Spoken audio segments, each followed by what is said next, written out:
Hello viewers, இது Chevrolet cruise. வண்டி crank ஆகுது, ஸ்டார்ட் ஆக மாட்டேங்குது. கம்ப்ளீட்டாக ட்ரபிள் ஷூட் பண்ணதில் நமக்கு இந்த காமன் ரயிலெலாம் ப்ரெஷர் பக்காவாக ஜென்ரேட் ஆகுது, கிராங்க் ஆர்பிஎம் வருது, எல்லாமே சரியாக இருக்குது. ஃபியூவல் எல்லாமே இருக்குது. எலக்ட்ரானிக் எதுவும் இஷ்யூஸ் இல்லை. இன்ஃபேக்ட் இசிஎம்லையும் ப்ராப்ளம் இல்லை, எல்லாமே பர்ஃபெக்டாக இருக்குது. அப்படி இருந்தும் வண்டி ஸ்டார்ட் ஆகாததுக்கு இந்த மாதிரியான சிம்டம்ஸ் என்னவா இருக்கும் அப்படின்னு பார்த்தா, ஒன் ஆஃப் த ரீசன்ஸ் வந்து இந்த டர்போவில் கனெக்ட் பண்ணியிருக்கிற ஹோசஸ் இருக்கு இல்லையா, அதில் லீக் இருந்தாலோ இல்லை கம்ப்ளீட்டாக வந்து டிஸ்கனெக்ட் ஆகிருந்தாலோ இந்த ப்ராப்ளம் வரலாம். ஸோ அதுக்காக தான் என்ன பண்ணோம்னா, நம்ம இதை ட்ரேஸ் பண்ணிகிட்டே போகணும். இந்த இன்டர்கூலர் ஆஸ் வெல் அஸ் இந்த டர்போ இன்டர் கனெக்டட் ஹோஸ் அதில் வந்து பார்த்தீங்கன்னா ஓப்பனாக இருக்குது, டிஸ்கனெக்டாக இருக்குது.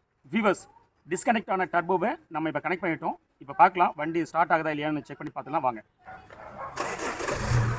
வண்டி ஸ்டார்ட் ஆகிடுச்சு.